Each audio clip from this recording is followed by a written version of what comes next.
Hey.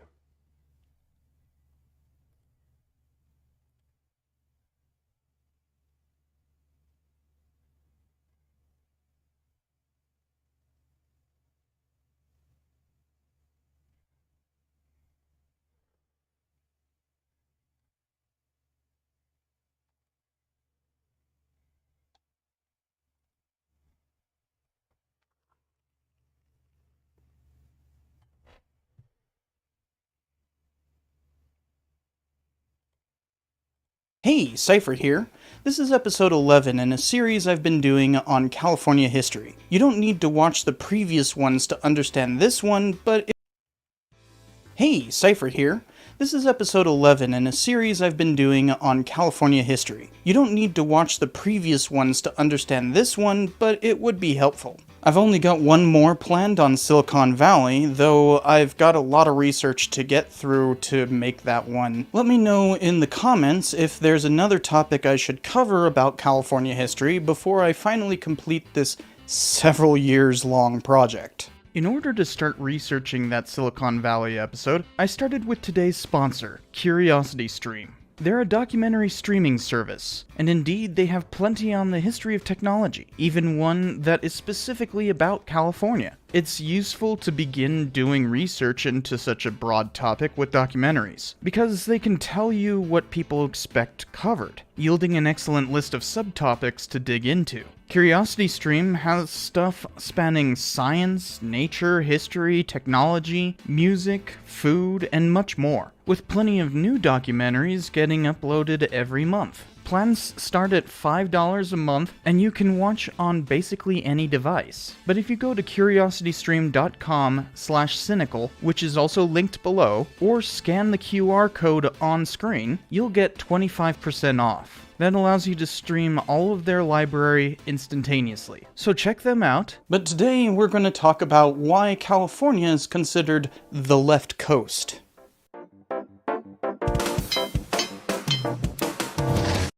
This Saturday only, it's the one-day shoe sale at Boscov's. Buy one pair at the manufacturer's ticketed price, get the second.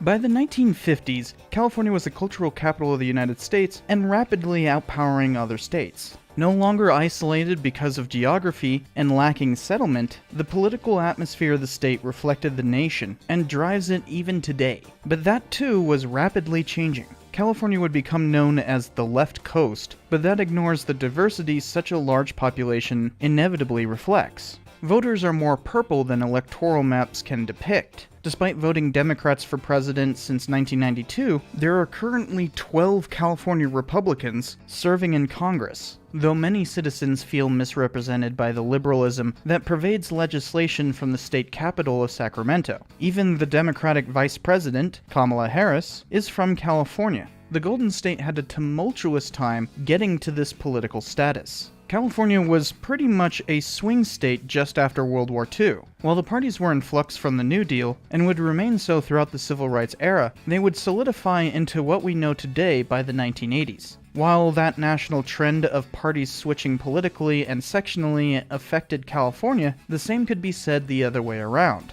The Golden State voted mostly Republican until 1932, but Democrats often held local offices. When reactionary forces went after Asian immigrants and the Second Ku Klux Klan influenced California, it was Democrats who led the hate machine. Republicans bent towards some of that, but within the state, they were mostly the party of toleration, which is why just after World War II, when California led the charge for desegregation, the governor was Republican Earl Warren. In 1947, the California Supreme Court ruled in Mendez v. Westminster that all schools were to desegregate within the state. Warren became Chief Justice of the U.S. Supreme Court in 1953 and promptly brought about the same ruling nationally in Brown v. Board of Education a year later. California was rapidly changing post-war as the population boomed from 7 million in 1940 to 16 in 1960 to almost 30 million in 1990. It became the focal point of America's suburbanization. But this chafed many growing up there. Beatniks in the 50s rebelled against this conformity. Some people think the beatnik is merely a bum with sunglasses, but he is more than that, though not much.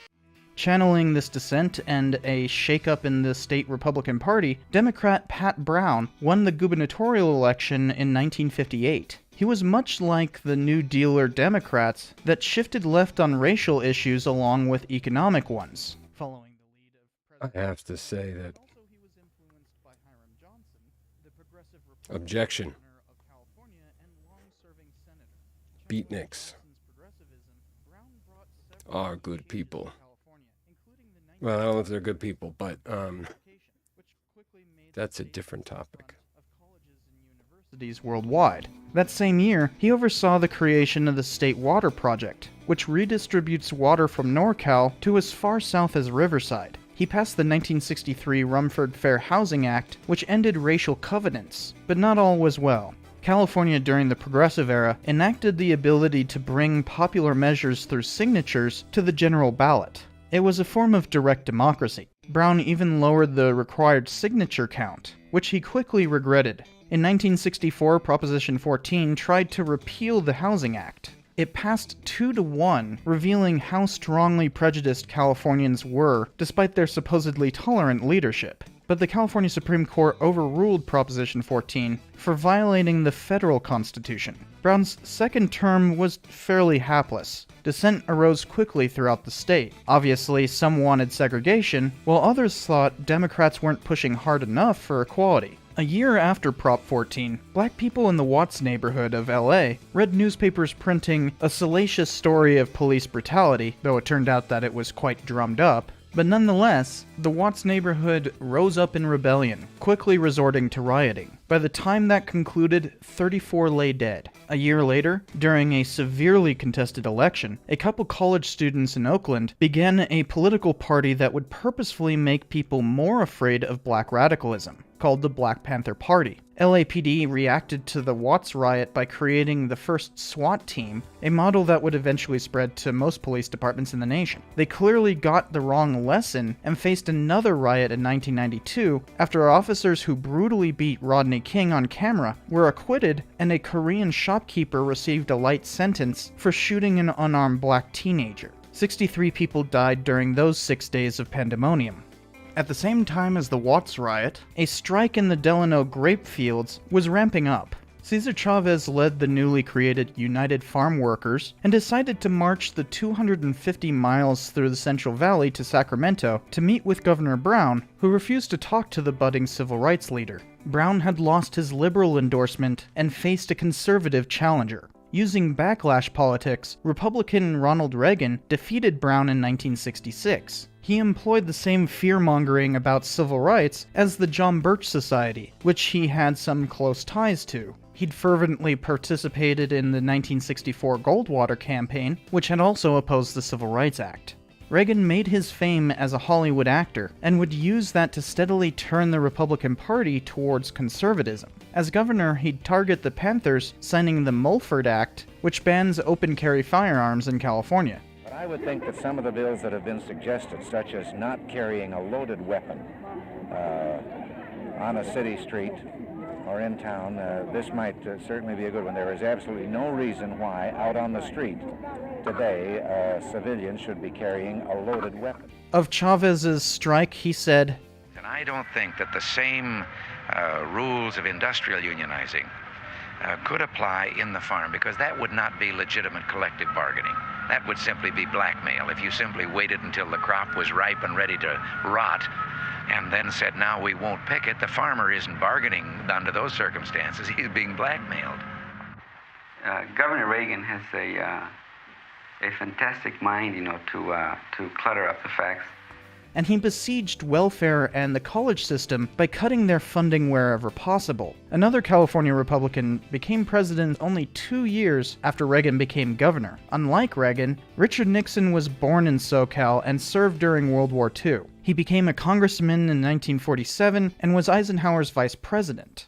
But he was a liberal in a party turning towards conservatism, and away from the liberal consensus of the 1960s. So he lost to Kennedy in 1960, and then even more embarrassing, he lost to Pat Brown 2 years later. But he came back with force in 1968, and would get re-elected in 72 in a popular landslide the likes the US has not seen since. Part of his success was the Southern strategy that both Goldwater and Reagan had used, but unlike them, he wasn't a conservative. He's sometimes considered the last New Dealer, enacting such liberal policies as the Occupational Safety and Health Administration, ending the war in Vietnam, thawing relations between the US and USSR, and opening China. But he also became increasingly conservative throughout his presidency. Of course, he quit in disgrace 2 years later because of a cover-up he initiated surrounding the election.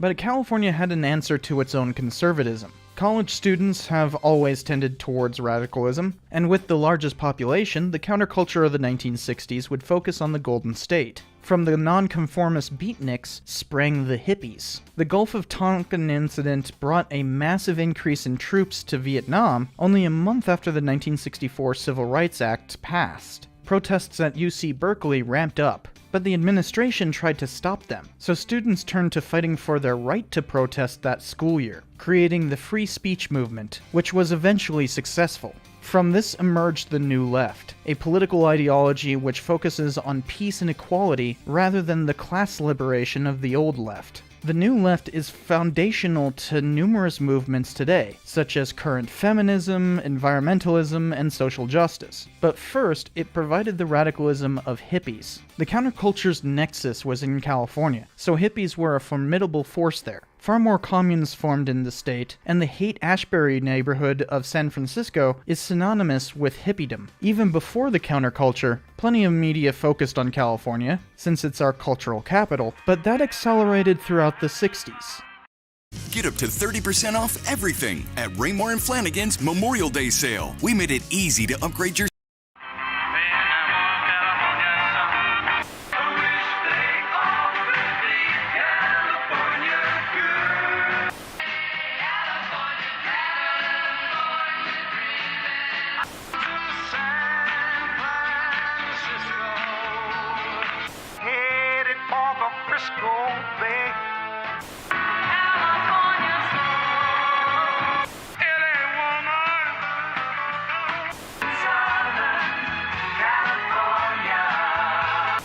Notice that those depict the very state as somehow an embodiment of opposition to conformity, despite it being the source of that very same conformity. In a very real way, this was a generational difference. The New Left had roots in the civil rights and anti-war movements, but both were minorities trying to affect the majority of Americans. So as youths aged in the countercultural atmosphere, they brought that with them as they became old enough to be politically relevant. Hippies were important, but they didn't have an immediate effect. It took a decade before a real shift happened. That harkened to an eventual left coast, but it was still a generation away. Instead, Governor Reagan and President Nixon tried to fight the counterculture in their home state. Reagan used injunctions to halt protests, and Nixon enacted the war on drugs to target hippies who not only were tolerant of drugs, but often actively encouraged their usage. The counterculture championed the free love movement because of birth control, and Timothy Leary pushed the use of LSD from within the UC system before his imprisonment. Turn on,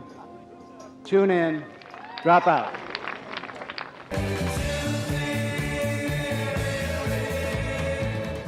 Leary's lawsuit against this ended old anti-drug laws and made Nixon declare war in the first place. America's public enemy number one in the United States is drug abuse. In order to fight and defeat this enemy, it is necessary to wage a new all-out offensive.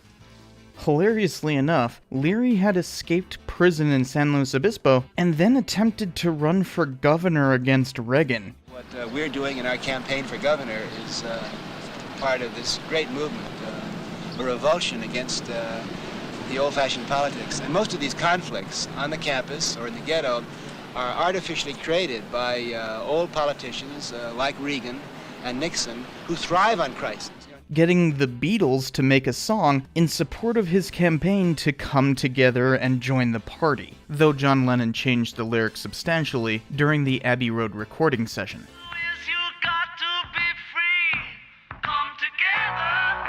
And beyond that, there was plenty of fear about youths in California. Charles Manson was a hippie cult leader who was well insinuated among cultural icons like the Beach Boys. Hoping to enact a race war, his followers killed 7 people, just in time for the Leary case to go through. Uncoincidentally, Congress enacted what Nixon needed to begin the drug war.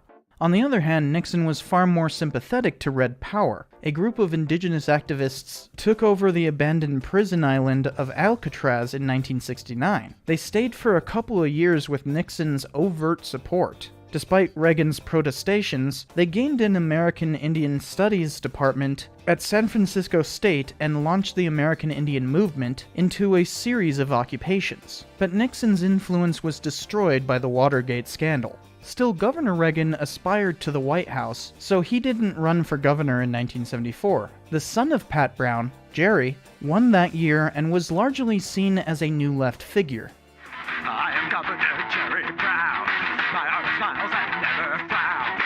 Soon I will be president. He didn't make the mistake of his father and prominently allied with Chavez. During his governorship, Proposition 6 proposed to ban gay teachers from public schools. Newly elected San Franciscan supervisor and the first openly gay officeholder in the U.S., Harvey Milk, fought tooth and nail against the hateful ballot initiative. Brown joined Milk alongside Reagan and then-President Carter, so Prop 6 died easily. But one angry resident assassinated Milk and Mayor Moscone. Despite this wanton violence, SF remained the center of LGBT liberation. Brown also actively supported environmentalist measures, which California badly needed after such disasters as the 1969 Santa Barbara oil spill, the worst ever at the time. The awareness campaign known as Earth Day began in San Francisco a year later and led to Nixon signing the Environmental Protection Act. Jerry Brown ran on implementing some of the policies they advocated, though some of his more harebrained ideas earned him the moniker Moonbeam. Otherwise, he was mostly a fiscal conservative. Neoliberalism was on the rise nationally, and Reagan would be at the center of that. He won the 1980 presidential election. His ascension is remembered as the Reagan Revolution for fully implementing the three-legged stool of the new right, which is neoliberalism, neoconservatism, and the religious right, each with its own significant consequences, especially pushing U.S. politics further rightward in general. California voted for Reagan both times and his successor once. From 1992 onward, they always go blue nationally, but that's certainly not the case locally. They voted for Republican governors much of the time, some who were startlingly conservative for the so-called left coast. Each one cut funding from numerous programs, including colleges, finally imposing regular tuition in 1981, after a century of either free tuition or low registration fees. It was at UCLA where the national controversy over school curricula erupted, which drove further defunding. Since the school board needed a history curriculum for the state, historians there created a national standard. It was never adopted over the objection of conservatives, but California remains the standard setter for textbooks, though southern states tend to go with Texan contenders. As the hippies grew up and influenced politics, a massive demographic change shaped political leanings. In 1965, the U.S. abolished the old quota system for immigration, which allowed for much more Latino migrants. Hispanics made up only 9% of the population in 1960, but became the largest ethnic group in California by 2020, with nearly 40% of the population.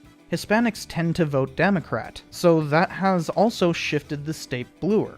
Some nativists attempted to push back against this shift. In 1994, Prop 187 was on the ballot, proposing to ban all illegal immigrants from public services. It passed, but a court injunction stopped it from being enforced. Republican Governor Pete Wilson pushed against this injunction, but when Democrat Gray Davis took over, he stopped the lawsuit. Davis was ill-fated though. California experienced an energy crisis in the early 2000s, and residents blamed the governor. He managed to get re-elected despite the inability to raise taxes and pay off a massive deficit. But he faced a recall election and lost. Since most Democrats didn't choose a replacement if he lost, the top Republican came in, Arnold Schwarzenegger, or euphemistically known as the Governator, for his movie role as Terminator. True to his namesake, he ended much of California's welfare programs, trying austerity instead of raising taxes. That wasn't enough, especially when the Great Recession hit. Since California was so dependent on housing expansion, the contracting market hurt severely. Several cities went bankrupt without sufficient property taxes. Many California defense industries lost significant funding in the late 1990s after the Soviet Union fell, making the cost of living already start to rise before 2008. Housing never became cheap, and with so much suburban sprawl, prices have hit astronomical proportions. That's why California's growth has slowed significantly in recent years. It's simply too expensive. The problem could be remedied if more multifamily homes were allowed, but redistricting is often heavily opposed by residents who don't want such developments as neighbors. They're called NIMBYs, for Not in My Backyard, and it reveals a continuing conservative presence in California, often quite hypocritically so when so many of these NIMBYs proclaim their liberality only to try to conserve their own suburbs. With the return of Governor Moonbeam and his successor Gavin Newsom, the housing crisis has only deepened.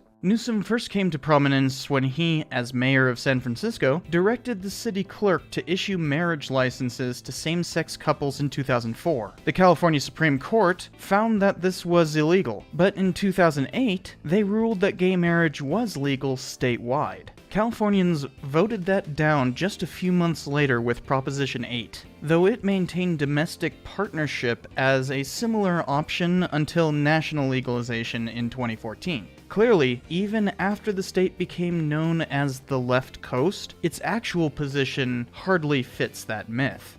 While California has garnered a reputation for being a blue state, it is far more purple in reality. The new left arose there, but so too did the new right. There are no easy answers as to why it is the left coast. I think it's important to maybe take a moment and remember where the Speaker of the House is from. Where McCarthy at?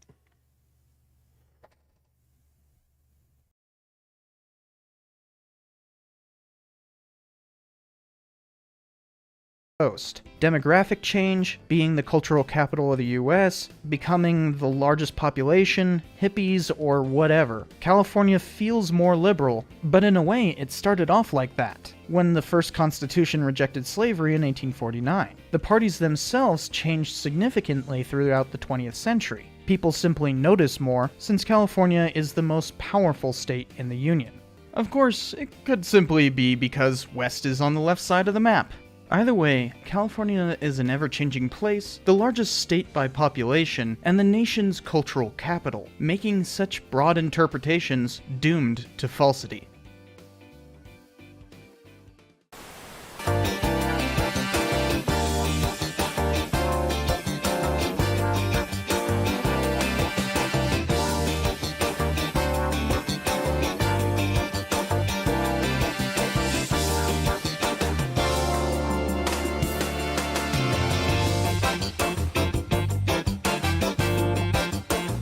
Make sure my Tim Pool is on point.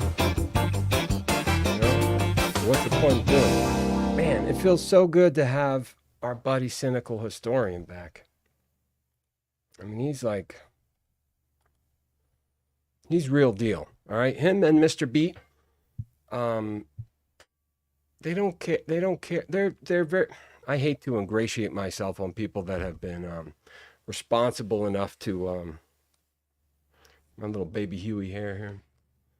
This is what Tim Pool needs to do. The Tim solidarity. Grow a dorky little tuft like this, Tim, and prove how legitimately good faith you are. All right? You say you're not a fence sitter. You're not one of these assholes that's just exploiting fear and insecurity. You're not pretending to be hip and cool and rock and roll when you go on Fox News and say, oh, the young men who are being feminized don't respect themselves enough to get a babe, and all the garbage that your fans espouse.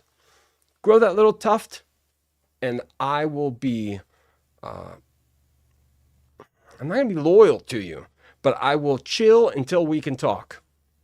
Otherwise, man, what a fucking turd that guy is. Tim Pool, come on. No, there's no excuse for it. None. I know the left goes crazy online, but Us. See, I'm ingratiating myself. I'm doing it. Cynical historian, as well as second thought. Vosh, as well as vouch. Destiny and his blue hair. Yeah, he did the F slur in video games. But that's like an affect. That's not like connecting it to actual bigotry is ridiculous. If you don't know what I'm talking about, I'm sorry. I'm slinging references. I have a tendency to do that.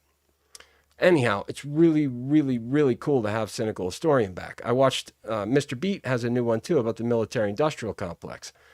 Man, they're short, they're on point, and they're necessary references to have. Like, we need to pick a point of stasis so that we can engage on things like climate change, potential American military imperialism. You know, like, it's really hard to make the argument that against the Obama murdered kids and drone strikes and it's all about oil and imperialism is capitalism and blah, blah, all these arguments that are just absolute horseshit because they're taking convenient points and they're making this long narrative. Now, does it describe something inherent to power? Yeah, big time. Incentives and structures and all that stuff. But to make it the Leninist narrative is just wrong. There's no reasonable way to do that. So we pick a point of stasis, right? Mr. Beat and Cynical Historian, I think, are fantastic representatives of what we should be aiming to, like where we should meet.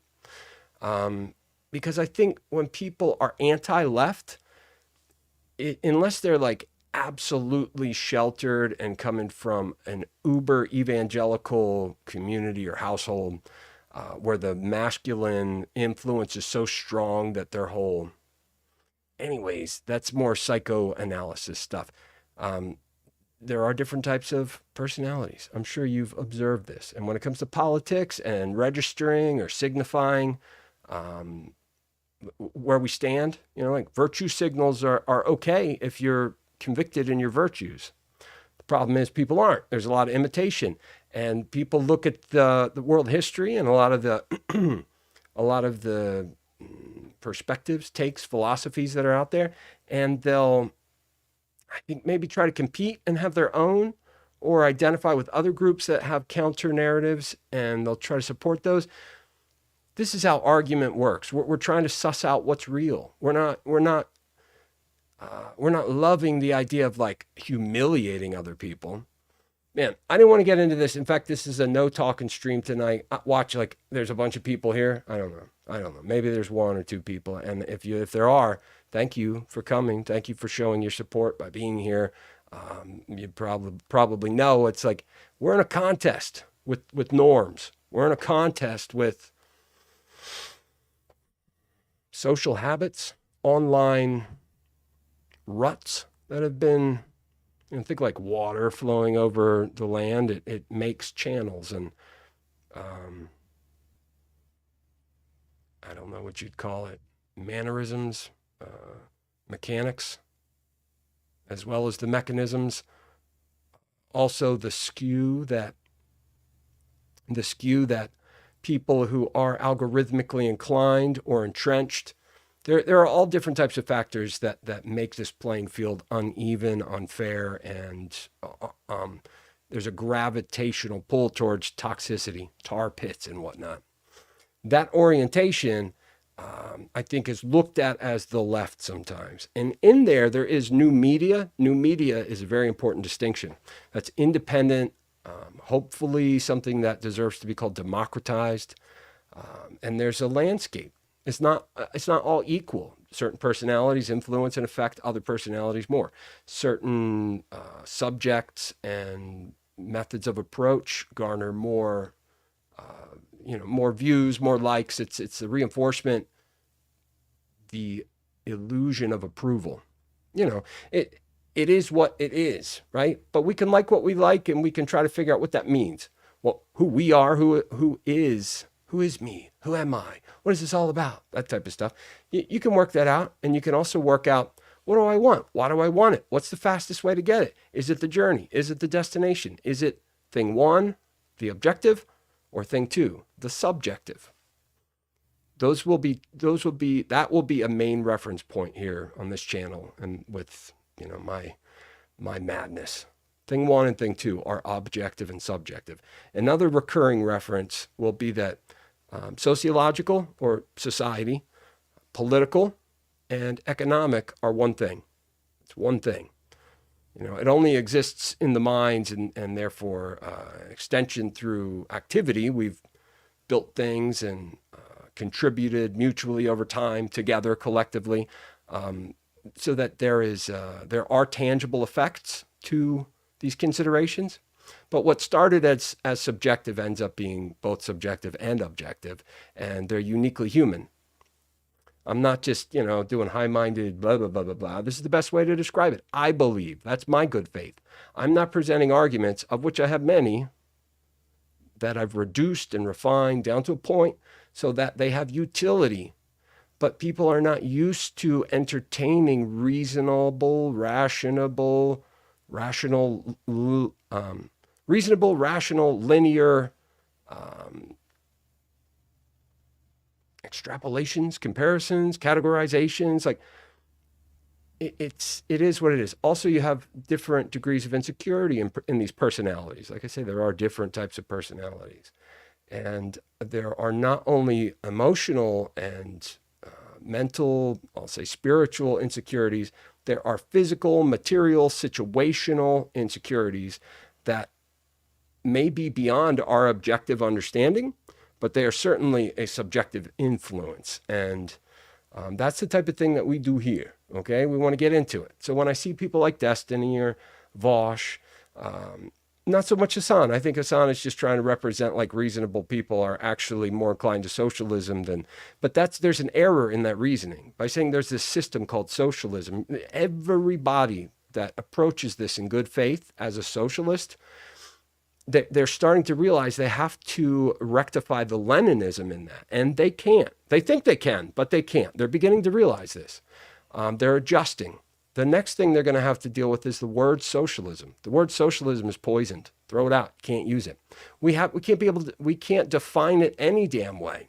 And I think there are personalities like Sam Cedar who are at the head of, he carries the most influence in anything worth calling like I said, virtue signals are okay if you're convicted in the virtues. I think that he's a good example of what that means. But the man personally has been through a divorce, death of his co-host, and I'd imagine whom he'd consider a very good friend, Trump, et cetera, et cetera, et cetera. He's been through all of these things and seen how the world responds. Let's take the divorce. I don't want to be like a TMZ, 17 subscriber strong gossip guy. That's not my thing, right? Like, other people can think and figure this out. But when I express these criticisms in good faith, because it's not a game and we don't leave it on the field because we don't have that luxury.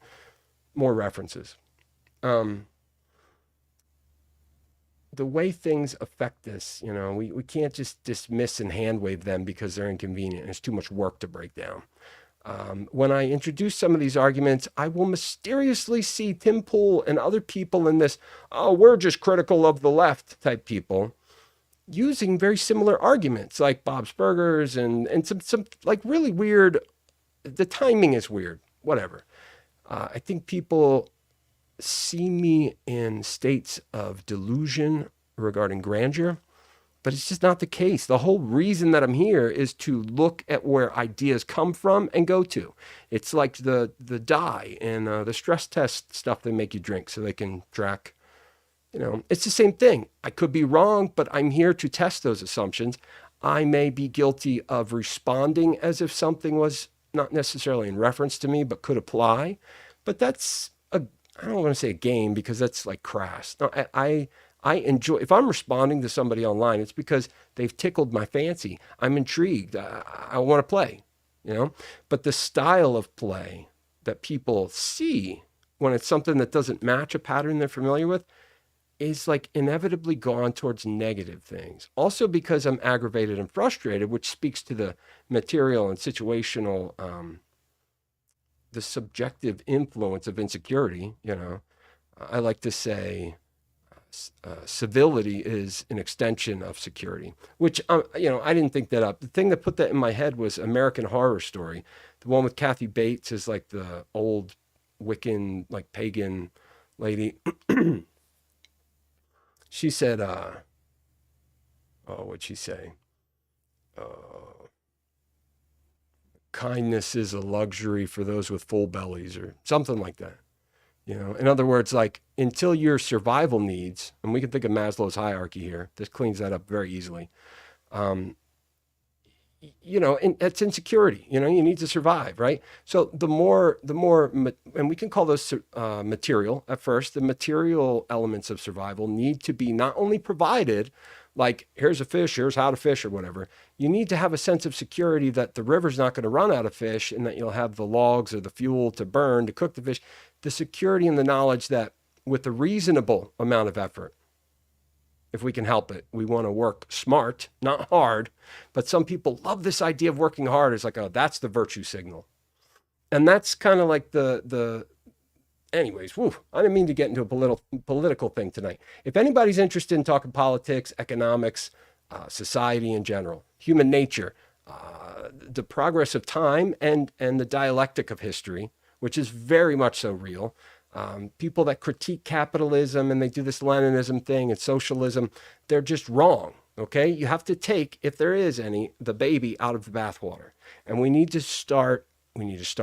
collectively and publicly and concisely at the end. Okay, this is an iterative process, just like the drawing that I'm going to get back to here in a minute. You don't start with the end project. You just kind of go, and then when you have things that work, that like kind of, you want to have an organic. You do things well, but sometimes timing and movement, the speed you do it, it just works out better, right? Like, what's it? When something's got that special, that je ne sais quoi, that something, that special it, you know, what is it? It's different. That's subjective, but we're looking to make it an objective consideration of subjective pleasures. You look for patterns, and you look for kind of like happy accidents that give you an idea. It's a process, and everybody's coming from a different place and going to a different place. As far as the process goes, it's a medium to try to secure a sense of security. And Maslow's hierarchy speaks to what we need to secure. The more that we can secure, the higher we graduate into bigger concerns. I track and trace where ideas come from. That includes mental, emotional, situational. And right now we have a political scenario in effect that it is an international pressure that I think we may look back and say, of course World War III started there. Of course that's why there's smoking craters in what used to be Earth, because these events that precipitated it. It's very similar to what happened in World War I and World War II. There were international tensions and also international norms. The tensions pulled against the norms break, and you graduate to a different norm. The price and cost is not, it's not that it's not necessary. It is counterproductive, but some people will try to say, oh, there's progress out of this. Well, it resolves the tensions sometimes, but in other ways, it just rearranges it and makes the pressure pop back up somewhere else. So people are right to look at systemic functions and say the world economy is exploitative and destructive in ways that do not favor humans, or it may favor some at the expense of others, so forth and so on. These arguments are the arguments that we should be entertaining. But the reasoning from why they started, where they came from, and where they need to go needs to be more concise. I'm telling you this. Anybody who's familiar with me, which it like bothers people that I'm dead on, like, if you know who I am, you've had some kind of impression or reaction that's stronger than normal. Or you've heard of me, or it's that guy. You fucking know who I am. And if you don't, you're not here. I've either upset you or made you curious, or I've been troublemaking around your perimeter. And that's what I'm here to do. I just want you to say, hey, I seen you. If you're real with me, then we're done. You're part of the real.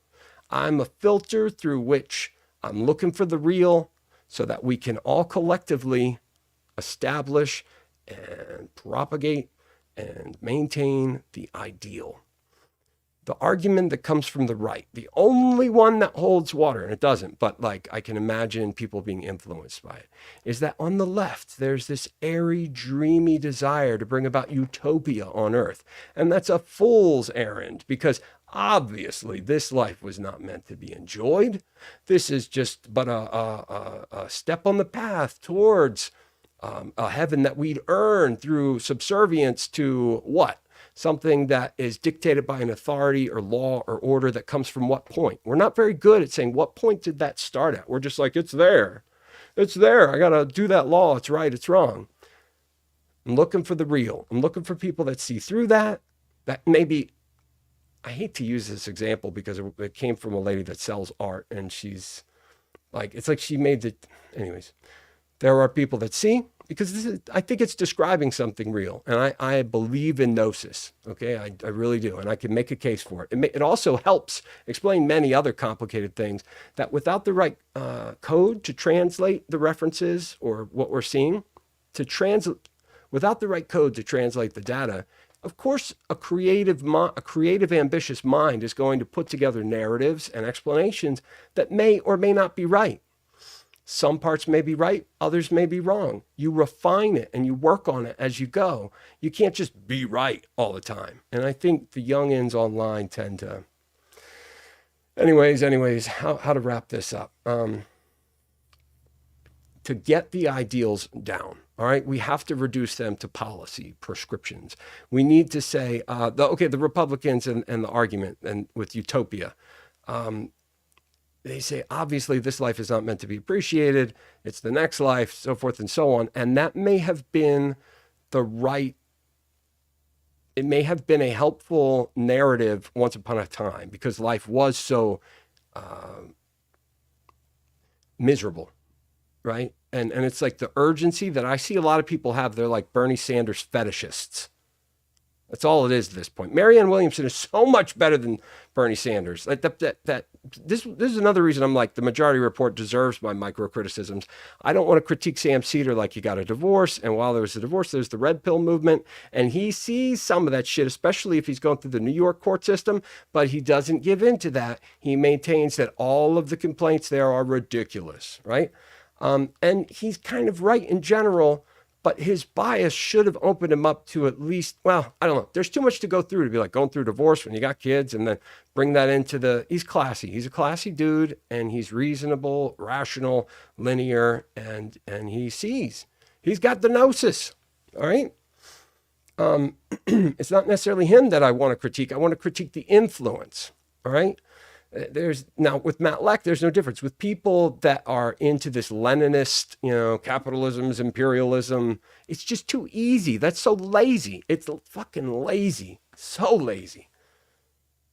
It's very, very, very lazy.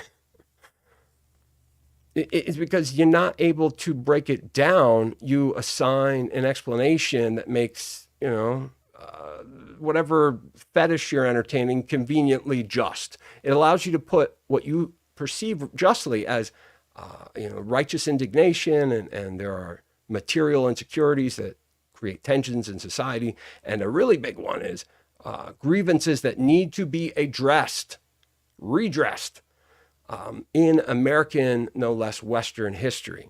Much of it has been, and people just pretend like it hasn't. I mean, there's been quite a bit of progress. I'm not saying so people should be grateful. I'm just saying that some of us have developed personalities and families and communities that really and truly believe in progress. The limitation where rubber meets road, not the online bullshit explanation, but where rubber meets road is this idea of leftists wanting to build a utopia. With the Bernie fetishism, what we find is that there's an urgency. They're like, we want universal health care right now. And because we don't have it all this, it's like tomorrow. They're going to tomorrow. No, that's not how you do it. And you're wrong to feel that way for that reason. It's just fetishizing it after a point. Because if you have that much energy and you have that much conviction, put it into being able to represent those ideals. And you say, we do. No, you don't. You insulate yourself. And now the weak link, the link that will make it all fall apart is the Leninist thing. Pull that pin out and let it fall apart while we can still, in a semi-controlled and democratic environment, take the pieces and resources, the raw goods that are there, and arrange them in a way that's optimum, elegant, homeostatic, and pulls towards resolving the tensions that are naturally, producing more and more ill. I got the plan, all right? But it involves us, and it involves looking at bad arguments like Tim Pool has, and like Matt Leck influences, which makes sense because he was younger than Brooks, and Brooks was like that. And there's this sense of smarminess that you have to survive. Because I take everything seriously, and that's why I'm not entertaining. Like, I'd talk to a libertarian, I'd be like, you said harm. What define harm? You know, like I would approach it very, very analytically. I can have fun, you know, I can loosen up. But when it comes to argumentation, I don't want to make someone look silly. I want to solve the argument. But that means I'm taking it seriously, and that can get heated because then people are challenged. They didn't expect it, so forth and so on. So there's a methodology that you start to consider, and then certain personalities will limit that. Unless you're ambitious and moderately sociopathic, you're not going to be attracted to pushing further and further into contention. But my purpose and my point is that through that contention is synthesis, and that serves as the life, the soul in the raw materials that are not oriented properly. You see, like Illuminati, that's fallen apart. Yeah, I mean, it's built off of bad reasoning that is arrogantly postured to defend based off insecurity and bad reasoning. Politics, society, and economics, they're the same thing. Let's talk about them. Let's get policy prescriptions down, because the majority of voters say, we don't want this utopian fetishized urgency culture to dictate what outcomes happen, because they know, or at least they believe, and I agree with them, that those prescriptions do not produce the outcomes that these fucking misled hippie wannabes think they produce, like protesting the Keystone Pipeline, stuff like that. I think that's reasonable, but the reasoning is more mob-like, and it's an energizing mobilization of a certain base, and it's pointed at it. I get there's game theory and politics work certain ways. You need to put pressure and pull levers in society, but because it looks good and looks fun, and people need to put that righteous indignation into something, those channels are carved. Therefore, the way this works, it's not leftism.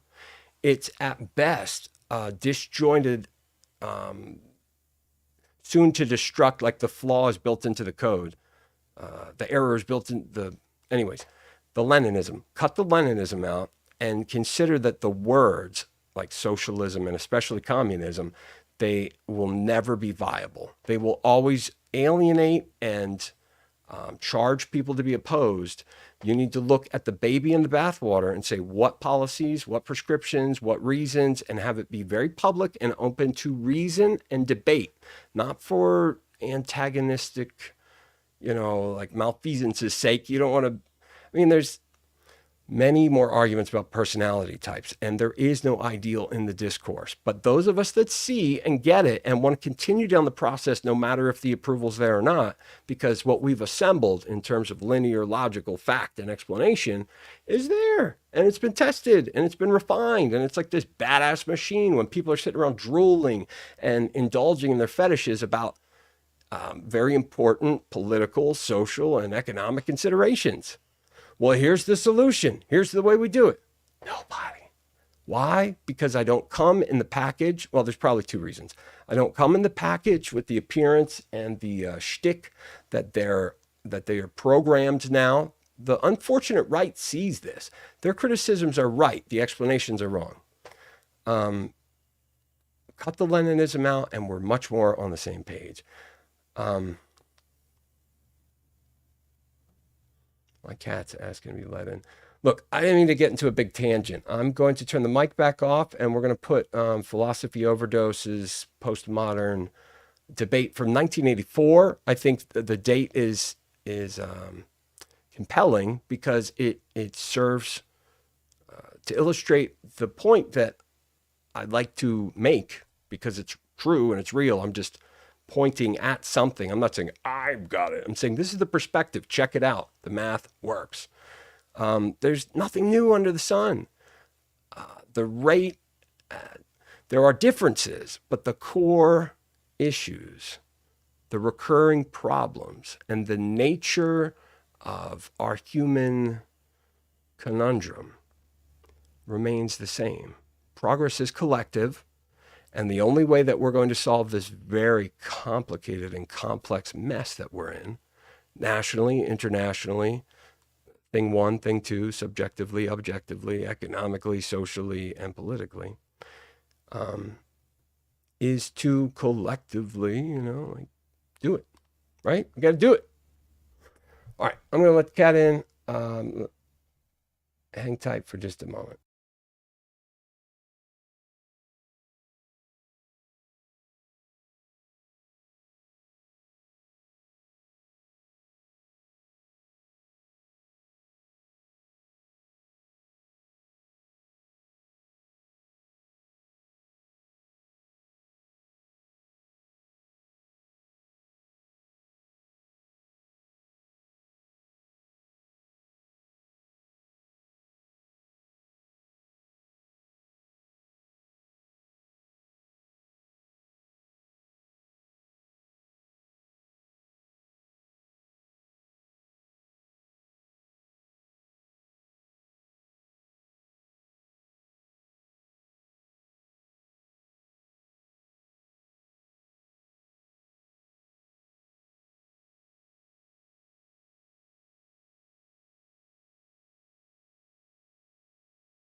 You know what? I'm going to go with my kind of gut here, which is another interesting discussion we should and could have.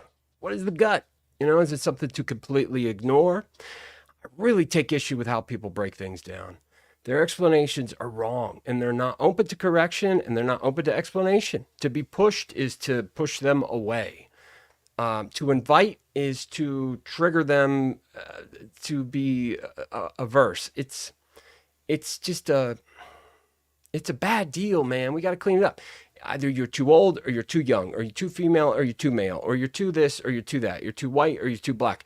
And it's not all even, right? We're not just like all humans. So one human is as good as another to solve it. Like when it comes to race issues, it's so insulting. I don't think a lot of white people get this. They think that they're okay in their reasoning. They're not like, I'm white supremacist and white people are better than black people. That's not how they think. It's they think that they have loosened up on a standard that used to be worse, right? First off, that's the point of stasis you have to meet them on. Not to say that there aren't, white supremacists out there, but not like the media and the internet makes it sound. That's an affect, and some of it's just a goofy manipulation of like a rebellious instinct. of course, like Kurt Vonnegut says in the beginning of Mother Night, the theme of that book is be careful what you pretend to be, because if you're pretending long enough, then you are being. There's no difference. At what point does that happen? You know, if you're undercover or you're acting, eventually you've put so much time into the affect that it's, you know, today's behaviors are tomorrow's habits, right? So, you know, but it's not as straightforward and binary as like there's this huge white supremacist blob out there. Those people online are, if the media incentive were gone, so too would they. The majority opinion from white people in regards to redressing grievances that from America's crimes against black people, African Americans, then African Americans, black culture, black people, black and brown people to a large extent, Chinese people, Japanese people. They tried to, the Supreme Court and Japanese internment cases did, you know, it was a slow and tedious grind. I'm not saying justice has been done, but some wheels have moved. The wheels of progress have moved in those cases to an extent, not much, but some. With race, it's actually, I think, the most pertinent political detail to track. If you want to understand the nature of how government can help and harm, and how narratives and appeals to populace, ad populum fallacies, how those things work, follow Black history.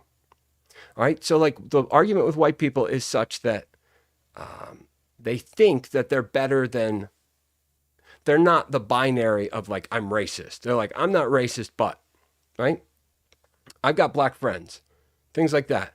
It's like, look, no, here's an example or demonstration. But because the incentive is social approval and not actual understanding, that standard will never produce the outcome that resolves. I think it's impossible to imagine like an actual resolution, but at least to play the right activities, interests, motions, agendas. I'm trying to think of the right word here. To play the right angles, it has to produce an outcome. What is the outcome we're looking for? Well, you can't produce that outcome unless you understand what caused the situation, what the situation is, and where you can see examples of it, the cause and effect. As far as white people are concerned, and people in general are concerned, they're distracted by their own, shit, right? We're all up in our own heads. In fact, like unless you do LSD, and in a lot of cases, unless you are black, because that, I think the social pressure and being at odds, being alienated from a norm that's dysfunctional and weird and saccharine and creepy and uncanny valley cringe type feeling, the odds that you're at. Like here's what black people thinking about white people's nipples. I learned that from my friend Lil Bill, who I really wish he would get in contact with me. That guy's brain is so impressive. I need to coalesce with that beautiful, beautiful black mind of his. He also has some very glaring and unfortunate opinion, has made some very unfortunate conclusions. He has come to some very unfortunate conclusions regarding Johnny Rotten's place in what punk is. He made a video recently called Punk is Black, and he is right. I love that assessment. I love it. As a white guy that doesn't have any business, weighing it. This is my point. We do. What's real is real. The idea of being woke is like cliched and bullshit, but it speaks about a real thing. And it's such a weird and tragic sin against goodness to take this, invent first a cliched like corporate slogan word like woke, right? That no one was like, oh, we'll get woke and stuff. That was other people making fun of the kind of triggering the libs. It's the culture always looking for, a way to characterize the narrative so that it's like, turns people off from it, like it's tacky. So no one's saying like, I'm woke. But the idea is you must wake up to the implications and the effects of history and many other things. Being awake to the reality, which isn't some counter narrative. I think some of the 1619 stuff pushed that into a counter narrative type direction, but that's how this stuff works. That's how we think. Like I said, the process earlier, you take as far as you see it. Could this explain this situation that way? Does it play out when you present the thesis and incorporate other considerations, objective and subjective material? You bring it into that thesis and see if it lines up. You know, some of it doesn't, and there were corrections. Anyways, we all have business talking about things that are real. For white people to say, oh, you know, I'm not a racist. I believe everyone's equal. You work hard and do the right thing. You know, society will reward you. There's this young black man that worked his way up through the ghetto and other people were selling drugs while he was studying. They love these stories. They're like, redemption story. It's not even redemption. I don't know. That story carries so much power. Ben Carson is a perfect example. I'm not going to shit on Ben Carson for being a black guy that played the white people's game. I'm going to say the white people's game is just the best game in town. It's like a machine. Okay. It's like a machine. And this is my argument for government too. People say America's bad and this institution is corrupt and blah, blah, blah, blah, blah, blah, blah. No. Incentives and the channels that have been carved by the behaviors of yesterday, which have become the habits of today, they only serve the interests of those who have been carving out and like hiding their power, you know, lobbyists and money and, you know, election cycles and having to secure re-election and what party and what districts, you know, typically vote. You know, if they're going to vote Republican all the time, then it doesn't matter what Democrat candidate's running. And there's not, anyways, the incentives based on, you know, the channels that are carved do not produce the results that we need, but it makes sense. Okay. What's at the base of that are the democratic institutions and the ideas that it wasn't a bunch of white dudes that just forgot women and Africans at that point. But people of color. It's not that the framers and the way like America was set up and American history, that whole explanation, like they just is not true. It's not even like, it's just my opinion. It's not true. It was a heated debate. It was a brutal and tedious, tenacious debate and turned into a civil war. It's not, there were always people that were against it. The 3/5 compromise, of course, is not moral and ethical when you just like say, they must have forgot about black people. Oh, that's how everyone's criticism is now. It's like, I know everything and I'm so bored of it anyways. And no, you're like done. You're done. You're done thinking. You've got it all figured out. So it's like the rehearsal of social norms depend on how you look at society and what the incentives you perceive are, you know, that society is going to reward you with their approval. What's the reward for that? Or what's the incentive for trying to go against society with a counter social society? You know, you might not explicitly think about those reasons, but they're there. And when you can, you know, bring them into your sight, then you can ask yourself, does it achieve the objective that we want? And when it comes to racial relations, it is the same as every other situation, not in totality, but in that the solve is not some dramatic binary where there's a bunch of white supremacists that we need to kill or get rid of or like look out for. It's that there's a synthesis that only happens when people are willing to listen and understand. They don't have the right perspective. They don't have the right explanations. And it's that simple. That's a good place to end. Love you guys. I'll see you tomorrow.